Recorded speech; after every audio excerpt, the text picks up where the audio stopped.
Welcome back to the Forbidden News Update. I'm your host, Chris Matthew. With me is Cory Hughes. He's taking care of our dogs that are misbehaving right now. Tonight, our guest is Charlie Robinson. Before I bring him on, I want to tell you about My Patriot Supply. They are the experts in emergency preparedness. We're at an extremely critical time in our modern history with a very unsure future. We saw what happened in 2020. 2021 isn't looking too much better already. So it really couldn't hurt to have an emergency food supply.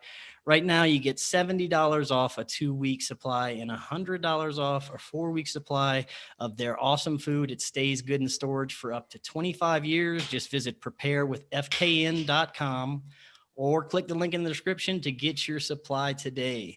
Also, please subscribe to Forbidden Knowledge News on lbry.tv. It's our official backup channel.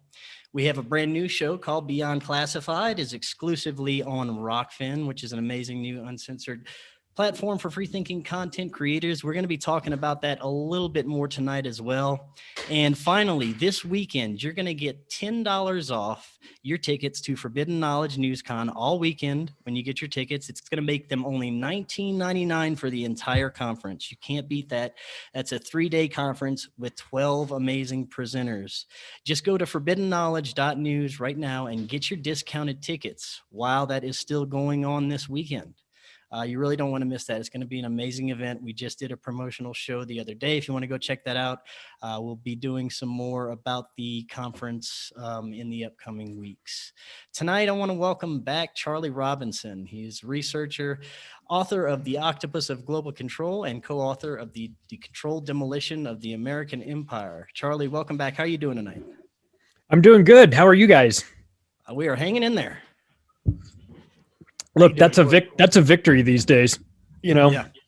Hanging in there, not losing your mind with all of this insanity. And it's just been, every time we get together and talk, there's more craziness. There's more things that we just shake our heads at and just go, I cannot believe this is happening. I mean, whether it's double masks or anal swab tests you can't even come up with when you're joking about where things are going, you can't make jokes funny enough to accurately reflect where we actually are. It's total idiocracy.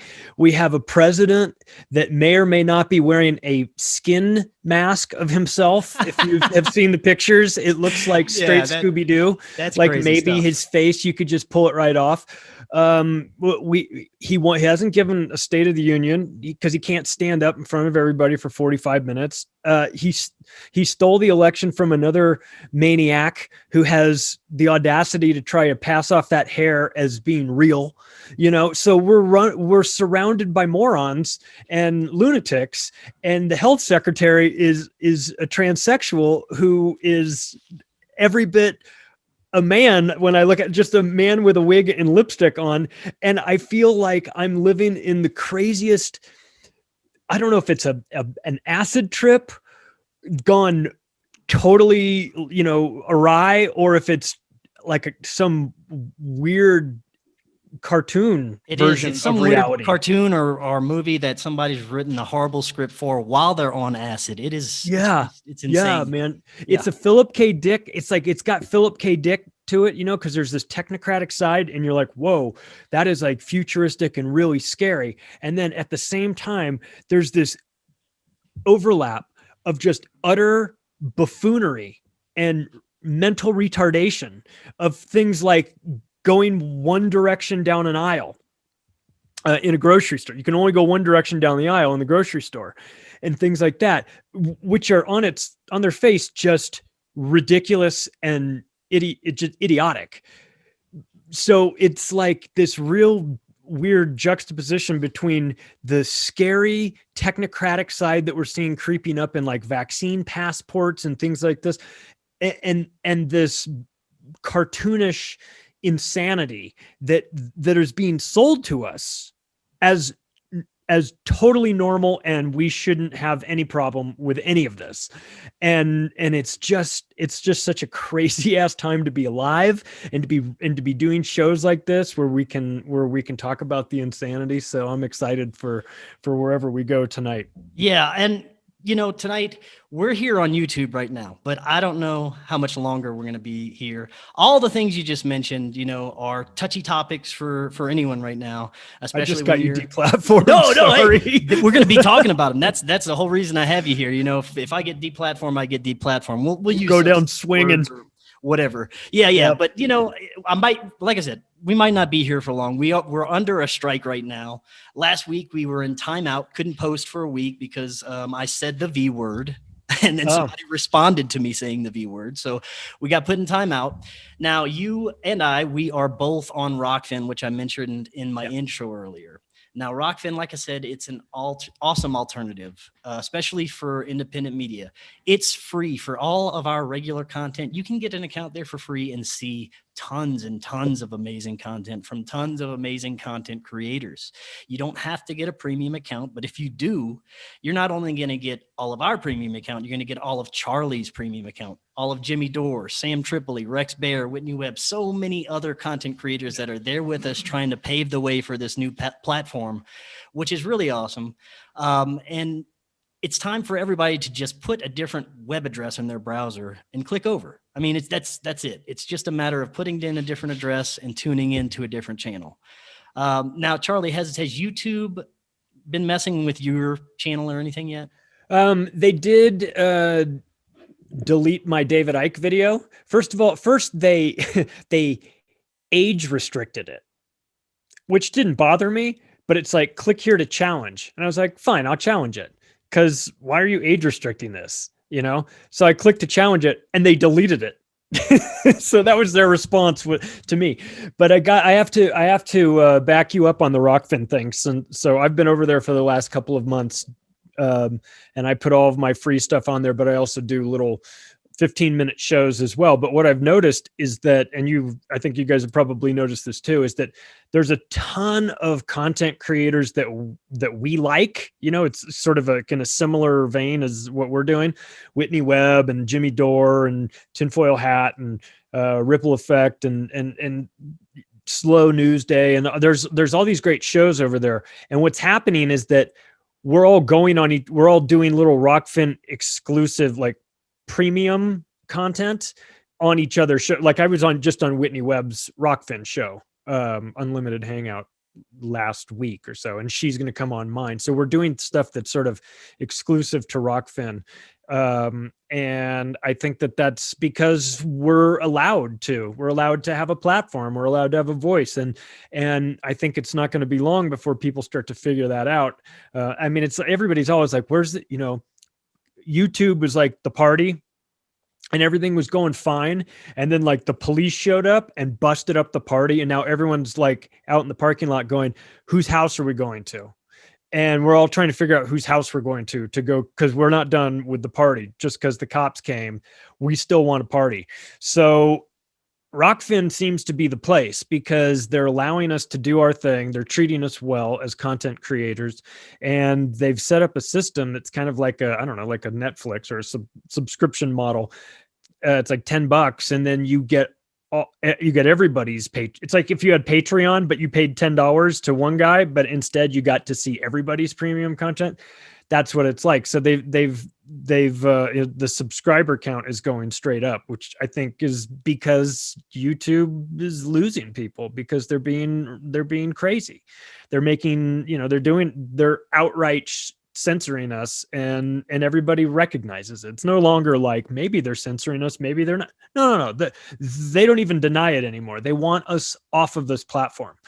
So where are we going to go? And if I don't care where we go, as long as we pick one place and all go and meet there, and then we're safe and we're protected from being deplatformed. Now, we have not had any sort of issues with any of our content getting anything since we've been at Rokfin. So I've got nothing but good things to say about it. I think people should at least go over and sign up for a free account and just see what's cooking, because there's a lot of people you'll go, oh my God, I totally forgot that guy was around. He was on YouTube. I used to watch him. Like, this is where he is. So, and it's not so big that like you get overwhelmed. So you can watch everybody's content. I know this sounds like a commercial for Rokfin, but I only say that because I think it's a good spot. I think it's got, and it benefits from more people coming over and watching. And then it's already whoever's in charge of, I think Jaime over there he's the head of product. We've had him on the Union of the Unwanted show. He's great at acquisition, man. They're getting, every time I turn around, there's a new person that I know that's like, oh yeah, I'm just moving my channel over to Rokfin. So, I mean, they're doing something. Yeah, definitely. And like you said, there's, most of the content creators on there are putting, if they had a regular show with free content, they're putting their free content up there as well. So if you want to just go and check it out, you got tons of free stuff to watch and see if you wanted to, go for that premium. But the premium's definitely worth it. I mean, the content, I'm on there every day watching everybody else's content myself. I mean, yeah, me too. Yeah. And it works, and the platform works too, which is nice. I mean, it's smooth, it works good. Yeah. I think that's worth mentioning because, we get spoiled with like YouTube, and to YouTube's credit, I mean, they do a great job. They show videos that always seem to work. I don't ever have problems with it, but I know that some of these other platforms like, BitChutes of the world or anything had problems with uploading videos and things like that, taking longer, DLive and, some of them. But from a consumer standpoint, my experience on Rokfin has been that everything loads well. They've got an app for your phone. You can watch on your phone. So yeah, it's got the things that you would want. Like you said, it's just like type in an additional address, you open up a new tab and type in a new address, and that's it.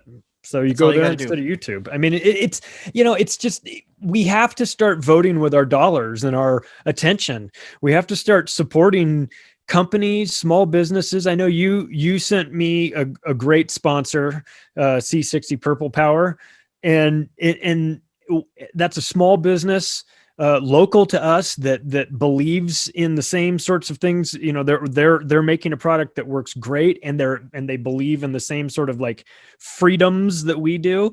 I have no problem supporting that, and I've got a couple sponsors for my show that are like small standalone businesses that are run by people that are in the truth movement as well. How can you not support that? So it's like, I feel like we have to, if we're going to, beat this censorship, part of what we have to do is make them feel it financially, make the big tech. I mean, maybe we're not a big enough segment to really ever make a huge difference to them, but still it's the act of doing it. You take money away from them and instead give it to a company that is more in line with how you see the world or how you think things should be run. I'm so in favor of that. So though I don't know the deep history of Rokfin, I feel like they have their leanings are more towards the way we see things, which is like, just do your thing and don't be an idiot and you're good. Yeah. So I can get on board with that. Now, do you see that the podcast sector really hasn't been messed with yet? But they're trying. It looks like they're trying to get in there. I have got to think that that's coming. I have got to think that. I think the one thing that'll salvage us in podcasting is that there's so much competition, so many platforms that you can just bounce to another platform. So Apple aren't really the gatekeepers like they were. It's far more decentralized than something like a YouTube. So I think even though we'll see it, I think it's going to be not as bad as anywhere else. We had Ernest Hancock on the Union of the Unwanted show, and he's a hardcore like libertarian guy, but also like a tech junkie. And he's talking about IPFS, interplanetary file sharing for this backup blockchain internet that you can't get taken down from. He came on the show. I felt like a retard listening to him. He's so smart about all that.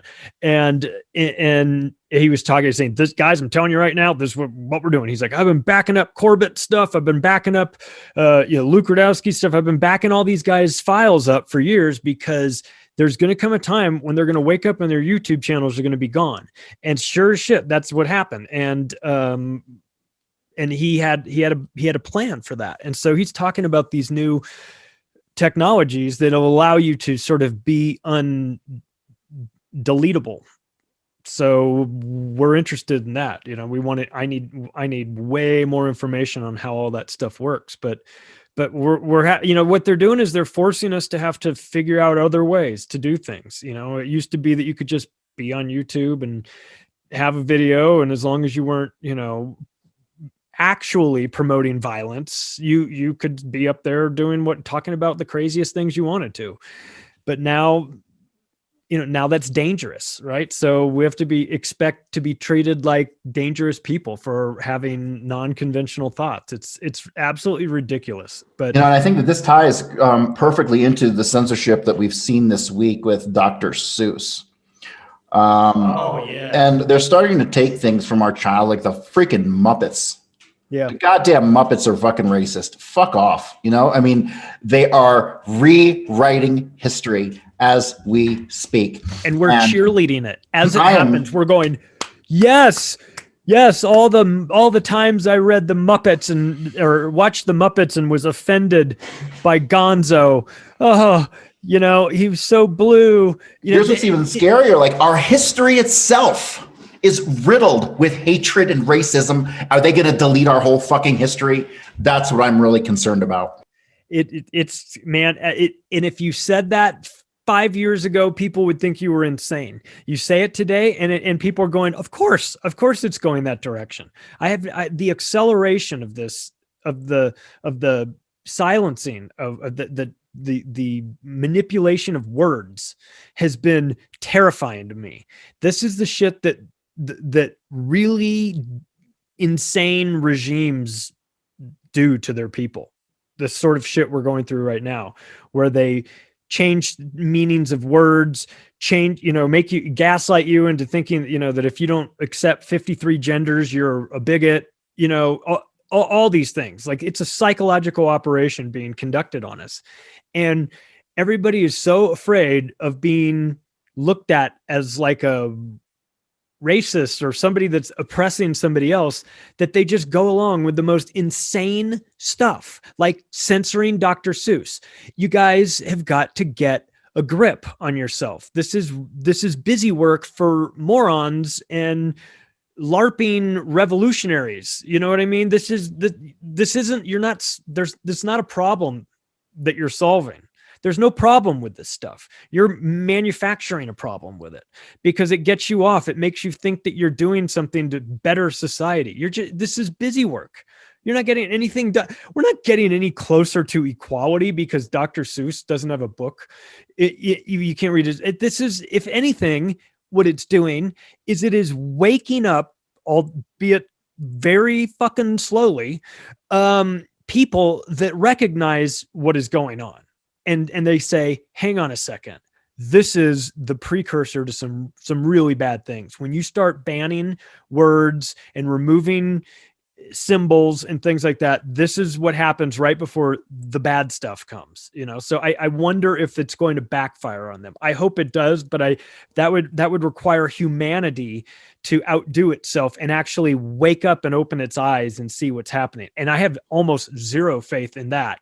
Well, that brings me to a point of what percentage of people are actually waking up to this, because during 2020, we could still kind of get information out and see where people were lying with their feelings. You know, if they thought this was all bullshit or not, we could still tune into some independent media platforms here and there. Now we have to go to these, you know, obscure sources. We have to go to BitChute. We have to go to Rokfin. We have to go searching for real information. And everything that's coming out of the mainstream right now is just, you know, they're not talking about anything negative when it comes to the opposition or anything like that. It's all one-sided because, you know, Trump's not there for everybody to hate now. So It's hard to tell where people are standing because they're only going to show their side and their narrative. So I'm wondering how many people are actually, you know, really waking up in this timely manner, you know? I think the Q people, I think a lot of the Q followers had an awakening after the inauguration, and they went, okay, we've been had. This whole thing that we believed in was a gigantic mirage. It was a project that we got duped into. But Now they're awake and pissed off and they feel kind of stupid. I like that. Good. Learn from this, understand that the government is totally lying to you. So those people have the potential to wake up, but the people that are wearing 2 masks, zero. I'd say 0% chance that those people are going to wake up and actually realize what's happening because this is Fake Mask. Shout out to Fake Mask. They make fake masks. It's awesome. It's great. You can breathe and still wear a mask because it doesn't matter what you put on your face. See, that's what I'm talking about. They make you do things like that. They created an entrepreneur that, by doing this. There's a guy that whoever a fake mask guy is, shout out to you, man. Good for you. You make some money off of this insanity by doing that. It also sort of a big middle finger to this. Look, we need all these people to wake up. I don't know. Like, where is your line in the sand? I think it varies from person to person. Like to me, I'm awake. There's no part of me that is buying into this, but there are some people that I know in my life that are really smart and they still don't see it. And I wonder what is going to be the trigger for them. What's it going to be what's going to be their building 7 for me that woke me up when I went, no, sorry. Official story is bullshit. Building 7 is what is going to be their building 7 when it comes to this pandemic reality that we're living in. Well, Texas is seemingly kind of getting it and opening up, and Biden calls the governor a Neanderthal for doing it. So, yeah. We've got that going. I think there's a couple other states kind of wrestling with opening up right now. I was so stunned when that happened, and thankful. And I don't thank government hardly ever, but I was thankful for whatever reason. Maybe somebody has pictures of Governor Abbott with a goat. And, they said, listen, buddy, you either, I got a picture of you on Epstein Island doing something you shouldn't be doing. So you either open this state up or this stuff comes. Maybe. Wouldn't that be a great story? I don't think that oh, go ahead. Sorry about that. I'm just totally being facetious here. I'm just kind of speculating, but I'm only kind of, but what if, because, that's a big move for him to make, to just be all of a sudden one day we're dropping the masks. We're going back to 100% capacity and it starts in a week. That requires somebody that is maybe not fearful of repercussions. I don't know. Or maybe he was, like I said, maybe jokingly, he was blackmailed into it. I don't see most of these governors, though, really as being overly aware of what's really going on. Even though they're at the governor level, they're still kind of in the dark. You try to explain some of the historical things to them, they probably wouldn't have a clue what you're talking about. So I have a feeling some of these guys like Abbott, he might have been fine. He might have just been watching YouTube videos or something, or BitChute videos or whatever. He might have just come across that one piece of information where he's like, oh my God, this was all for nothing. And it probably just clicked with him all of a sudden. He's like, this is ridiculous. And he's not in the little good old boys club of the New World Order. A lot of these Southern governors, they don't get in because they're part of the Illuminati good old boys club. They're part of a different good old boys club. Yeah. It looks like it's going to be like red versus blue states when it comes to this battle over common sense. It's very strange. We'll be a nation divided by what states are open, and then we'll see what happens. If they do that long enough, then we'll just watch economics at work. We'll see what happens when people go, I don't like this being locked up nonsense. I'm going to Texas where there's no state income tax. And but there's like 3% property tax, just about, county to county. So they get you somehow there, but you have all those people flood into Texas and all of a sudden business is booming. You watch those other states, they'll fold pretty quick after that. I think this is an important time. I think we need more and more states, especially red states, because they seem more inclined to do this, to just say, yeah, we're done with this, open back up, because then that only makes it easier. It's like when you go into the grocery store and you see somebody else without a mask and you're like, yeah. And then maybe somebody else sees this interaction and goes, yeah, fuck this, I'm taking my mask off. That's what you're kind of hoping for. So we need a little bit of this peer pressure going our way, because I can't see any justification for keeping everything closed. This is insanity. This is total insanity. It is a controlled destruction, Just want to know what happened to the anal swabs. Where did they go? Why aren't we getting these anal swabs? We were promised anal swabs. I won't stand for this. Now, yeah, you were talking briefly about the Biden presidency earlier and how, it looks like he's wearing a mask and it's really creepy. How do you think good old creepy Uncle Joe's doing so far during his presidency? He's a maniac. He is out of his mind. He is, I mean, I just talk about a guy I have zero respect for. I mean, Joe Biden will let you down everywhere there is to let a person down. He is a disappointing politician. He is when you think of rich white devils, dirty, conniving, horrible businessmen that will sell their mother, it is Joe Biden is the personification of that. He is just every awful politician rolled into one. And and I don't like Trump either. So before anyone, we all have to do this routine every time, and let everyone know that we're not on either side. But Joe Biden is terrible at best. At worst, we don't know who's running him, because the thing is, it's really hard to become president. You have to raise now billions of dollars and campaign like crazy and beat all these people and make promises. And there's a million things you have to do and get lucky in order to be president. But you know how easy it is to compromise a president? Really easy. And if you've got the goods on Joe Biden, then you become president. So who's running the show? You need that Israeli seal of approval also for every president. Absolutely, you do. Absolutely. So they're in the room too, So who is running the show? It's not one guy. It's not Joe Biden. We know that Joe Biden is a amalgamation. He's a composite. He's a compilation of many agendas all rolled into one human being. World Economic Forum, big banking, private prisons, Wall Street, Israel, City of London, ExxonMobil. He's all of those in one person. He's the New World Order in one person.